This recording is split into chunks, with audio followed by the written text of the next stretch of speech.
You're tuning into Black and White Sports on YouTube. The no-holds-barred truth on sports.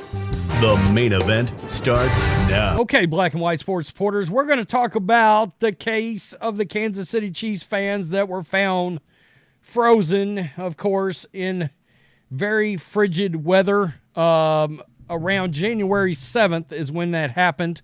They were found on January 9th, the evening of January 9th, of course, discovered by one of the girlfriends of one of the victims. And, of course, there's been a lot of stories come out surrounding this entire thing.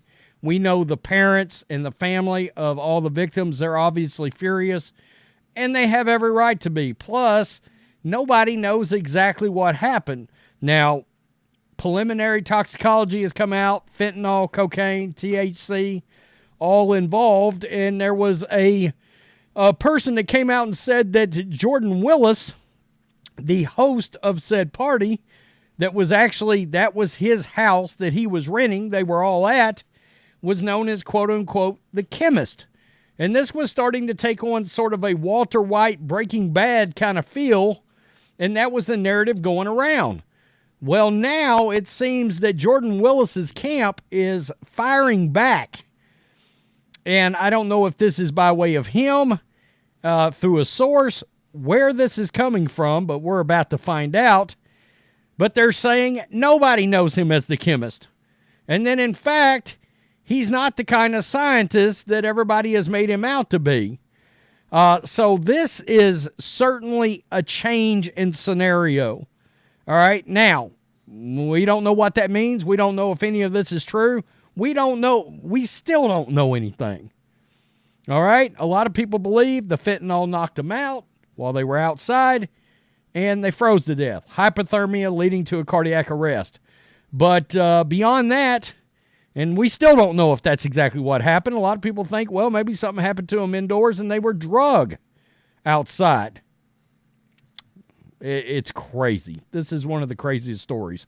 Despite claims to the contrary, this is the New York Post, Chiefs fan Jordan Willis was not, quote, nicknamed the chemist for manufacturing drugs in high school. A source close to him told Fox News Digital, shooting back at theories implicating the career scientist in his three friends' deaths. Clayton McGeeney, 36, Ricky Johnson, 38, David Harrington, 37, were discovered frozen and dead in his Kansas City backyard on January 9, 2 days after they were all last seen alive at Willis's house for an NFL watch party.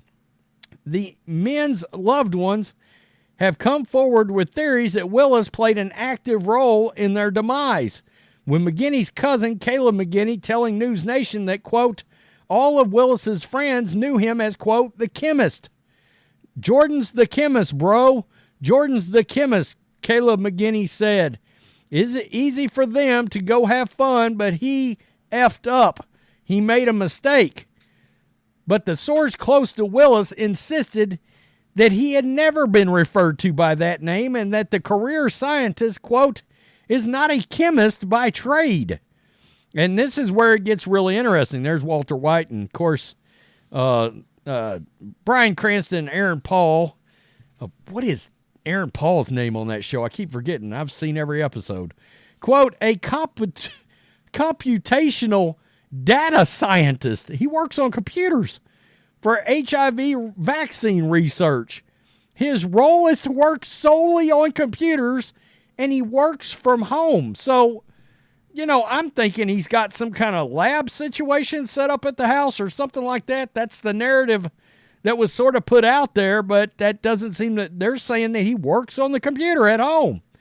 It is incredibly disappointing that his job is being used against him to further the real-life Walter White type narrative that people are trying to create, the source said, referring to Bryan Cranston's TV character in the AMC drama Breaking Bad, a dispirited high school science teacher who uses his chemistry knowledge to become a drug lord after a stage 3 cancer diagnosis.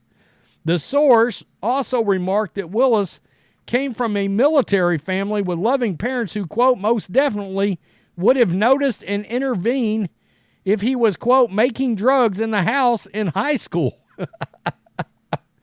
Ruining Jordan's reputation and his life in a smear campaign as some sort of revenge will not bring these families peace, especially without evidence from the police department to support what they're saying. Now, remember this.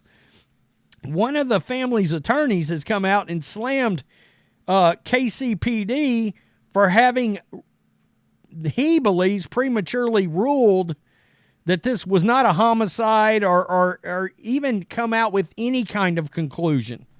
Okay, he's saying it was premature. They shouldn't have said that.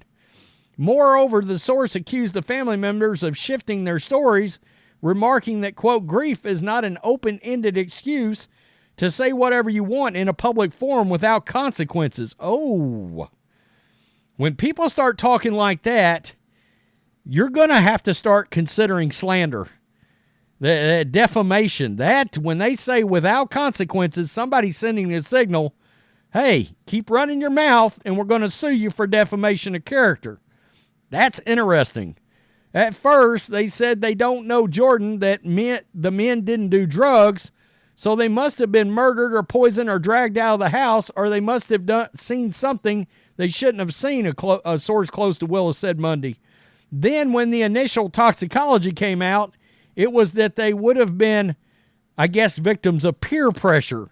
Now, out of nowhere, the story is that the men have known him since high school as the chemist, and Jordan has supplied or made drugs for them since then. Which is it? Question mark. It's completely absurd. Kansas City Police has asserted there is no foul play suspected. It 100% is not being investigated as a homicide. But the family members of the three deceased men have questioned how Willis managed to not notice the men's three bodies feet from the back porch. It is strange, there's no doubt.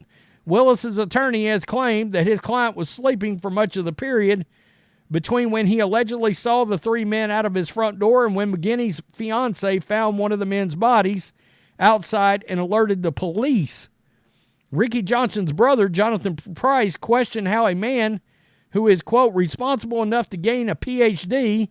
in what seems like a very complicated science could sleep all day on a Monday in an interview with Fox and Friends last month. It's a good question. That's a really good question.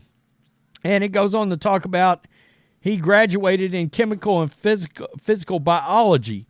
Well, the thing about it is that would lead you to believe right there that he might have enough knowledge to do something, because a Ph.D. in chemical biology? I mean, the guy knows something about something besides hanging out on his computer all day doing work. I mean, that's what I do all day for work. But it's not, I'm not a Ph.D. in chemistry either.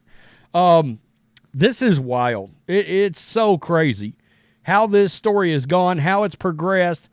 But that one wording in there, number one, they shoot down the theory that he was called the chemist, but then they go on to say your words may end up essentially, you can't just say whatever you want without consequences for your words. That's interesting.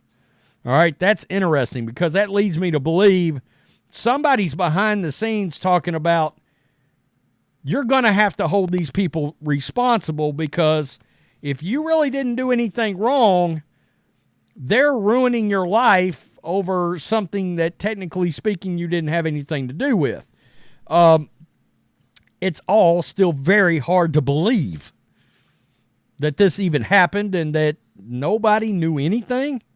And again, where is the fifth member of this party? I keep saying, is he going to end up coming out as the smoking gun? And because it seems to me like he's going to know something about all four of these people. And it's almost nothing from him. I've heard almost nothing from that party at all. And there was we know fentanyl and coke was involved. So is it taking so long because they're trying to get to the source of those things? Maybe. You know, they're supposedly checking phones and this, that, and the other. So they're trying to create a trail. Wow. I think we're a long way from knowing what happened here. And this is going to be the next big thing. If this ever goes to trial in any way, it's going to get very public and very crazy. Tell me what you think. Peace. I'm out. Till next time. Thanks for watching the show. Be sure to like, comment, and subscribe. Be sure to tune in next time on Black and White Sports.